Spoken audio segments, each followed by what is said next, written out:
How are you feeling with the recovery, I guess? And what are you able to do right now? Bryce said running and some rehab stuff. Yeah, the good thing is I'll be able to stay in shape because you don't need your hand to run sprints. So I was running some.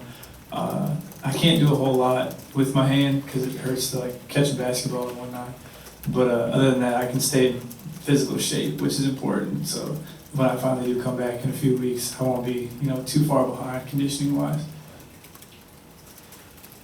They said 3 to 4 weeks. Was there a point where it would stop hurting, you'd start to notice some healing?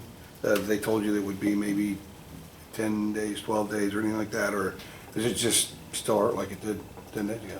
Well, it didn't hurt as much as it did the day, or it doesn't hurt now as much as it did the day it happened. But in terms of when it's going to stop hurting, I would hope in 3 to 4 weeks. They typically say, 3 to 4 weeks, guys are back able to do stuff and play and stuff. So I hope that I get to follow that same timeline because that's not 3 to 4 weeks isn't too bad. Do you notice any healing, or is it too early? It's only been a couple of days, so I haven't felt a whole lot of a difference. So, and I really haven't tested it to the point where I would be able to tell a difference. I think it's too early for that, 1 week out. How exactly did it happen? He got caught in Luke's jersey? Is that Yeah, correct? he was just like, I was playing defense, I had my hands out, and he ran by, and my hand got caught like on this part of his jersey, and he just kept going, and my fingers kind of yanked to the side, and I felt a lot of pain, and I kind of knew right away that it wasn't just like a jammed finger. Was it kind of like exasperating? Were you like, just kind of like, oh no, like not again, because the foot last year and then starting off this year this way? Yeah, well, I didn't know it was broken until after practice. It was at the very end of practice. I got back on the end line because we were done. We ran some sprints, and then I went over to Doug, and I was like, it's still hurting. I'm not doing anything right now. It hurts. And then when he asked me where it was, and I showed him on my hand where it was hurting at, and then he gave me this worried look, and I knew, I was like, oh, here we go. Like, this could be bad. But then when I heard the timeline, I was a little more optimistic because I'm not a doctor, so when I heard your hand is broken, I had no idea. I thought that could mean like 2 months or 3 months. So to hear only 3 to 4 weeks, hopefully it was a little bit better for me. How much does it burn that you're going to miss the Northern Iowa game and that kind of being a homecoming of sorts? Yeah, well, being the person I am, I'm still hopeful that I'll be able to get out there, but I realize that's a very tight timeline. And I understand that if I can't play, it's better to be healthy moving forward going into December when we got some really big games than it is to try to play in a game in November. But yeah, there's going to be a lot of people there, a lot of friends and family, and I would have loved to, or if I don't get to play, I would have loved that opportunity. But that's just how it goes sometimes, and I'll still get to see all those people and talk to them and catch up with them. So hopefully we'll get a win. My guys will take care of me. Are you looking at the schedule in that respect? I mean, Northern Iowa's really close, but the Maryland game is December 1st. There's a lot of, like you said, important games. Are you looking at that and trying to speed yourself up, I guess, or rush it, or you think you'll be able to be patient? You were saying you're going to want to try to be out there as soon as you can. Yeah, I mean, if it was up to me and I didn't have any pain, I would try to just, wrap it up and play or something, but it's not that simple. And I understand that. I've understood that better over the last couple of days rather than when it just happened and I was upset. But yeah, I mean, the biggest question I get from everyone on campus and everybody I run into is, how's the hand? Are you going to be back for the Maryland game? And I'm like, I realize the timeline kind of sets up for me to be back around that time. So I don't have a specific goal of like which particular game I want to get back. I just want to be 100% when I come back. I don't want to have to come back and deal with problems when I could just wait another week or something, or 5 days and come back and be 100%. Does what happened last year with the nagging injuries, does that kind of help in the situation, knowing not to push too hard to get back too soon? Yeah, I guess so. It would be nice if I didn't have to deal with any of that at all, but I did deal with a lot of nagging problems and stuff last year, and I think that's given me the idea that I don't want to deal with that this year, and hopefully I won't have to. When I come back, I should be good to go. And they're still hopeful that the timeline that they've talked about and we released in the statement is for me to be 100%. So that's not saying I'll come back in 3 to 4 weeks and be okay and progress into it. I would like to be, full go when I come back. How often do you get out of spray hand?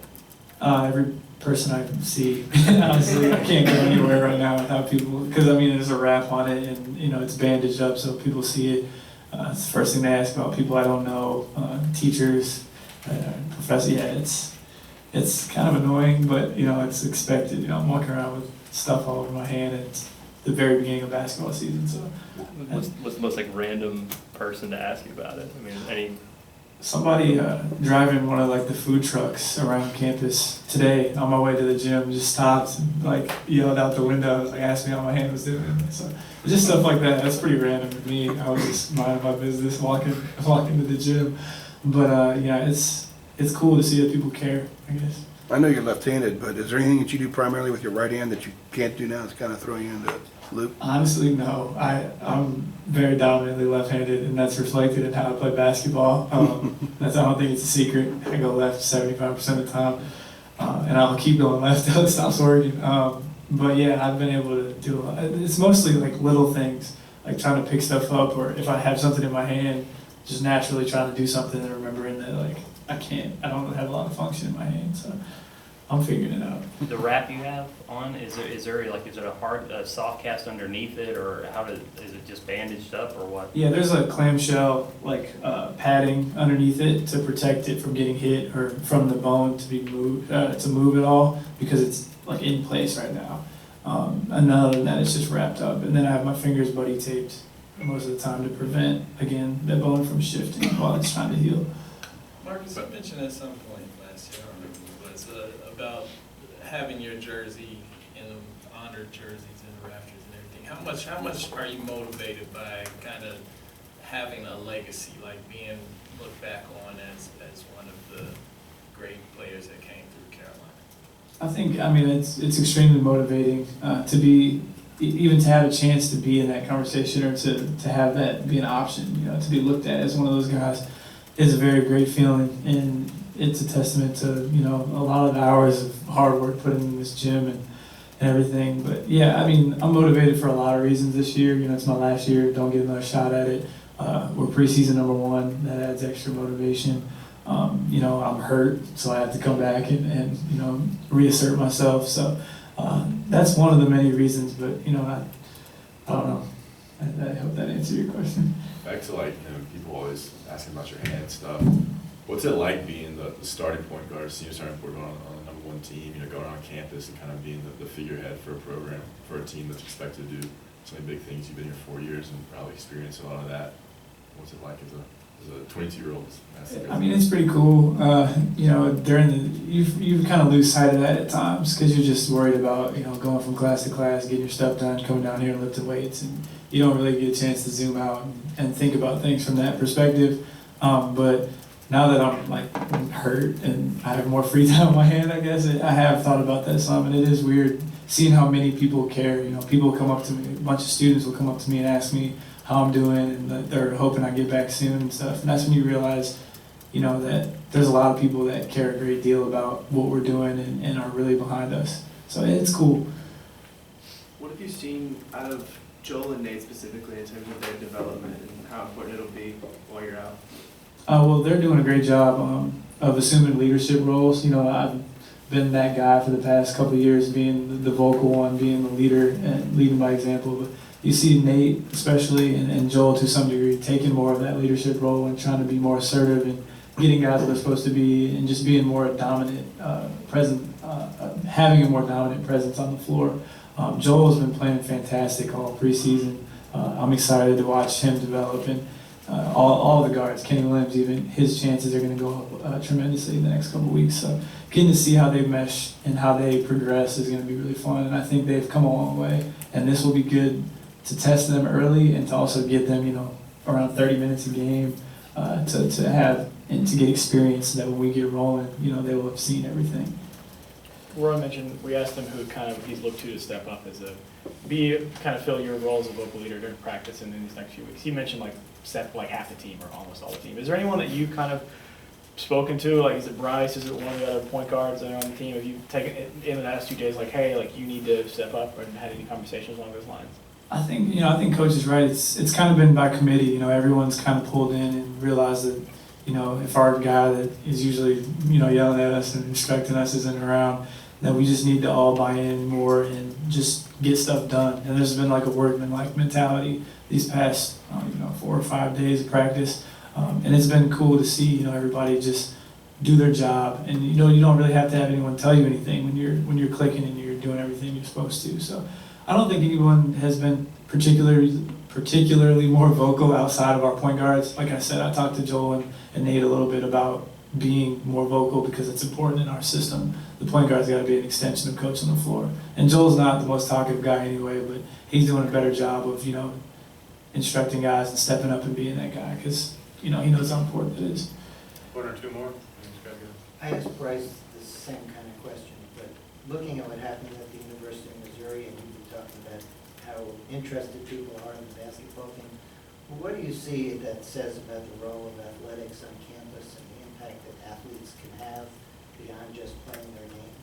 Yeah, there's been plenty of examples of that in the past couple of years, even from, the NBA players standing up, from the Donald Sterling thing to the Missouri football players.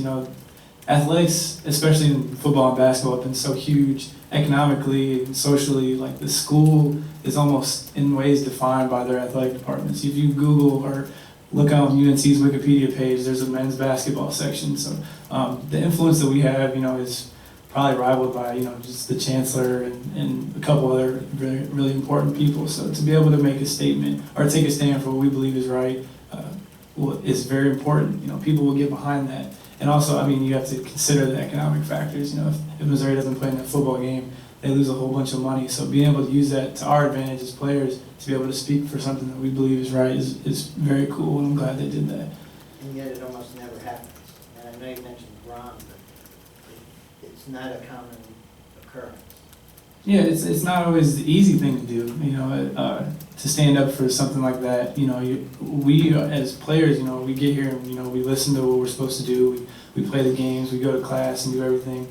And sometimes you forget or you lose sight of the impact or influence that we have. You lose sight that there's a whole bunch of 5 jerseys, UNC jerseys on campus, and a whole bunch of North Carolina basketball, this and that, and posters everywhere, and you're signing autographs, and you realize that you can really impact people, and you are really a voice for the university. So, because you're so immersed in what you have to do as an individual. But when you step back and you see a fellow student, especially in the Missouri case, a fellow student, going on a hunger strike, you realize how important it is to stand behind people that your peers. And I'm really happy with how that went, I guess. How have you seen Justin's comments continue to carry over from the end of last season? And how could that help pay off, in your absence? Yeah, Justin was great at the end of last year. He had everyone knows how well he played against Virginia, knocking down 4 threes and leading us in scoring. And his confidence has just, been on an upward trajectory ever since. He's shooting the ball extremely well in practice. He didn't get to play an exhibition game, but you'll see some of that in these coming weeks, that he's just more aggressive, he's more comfortable, and he doesn't have to defer to older guys because he's earned the respect of everybody to, go out and be aggressive and be that guy that can, take a bunch of shots and score a bunch of points. So I'm excited to see, I'm just excited, I know I can't play, but I'm excited to see how our guys are, and I can't wait to get back out there. But man, I'm happy with how our team looks, and I hope we come out and play well. Thanks, Marcus. Mm-hmm. Thanks, Mark.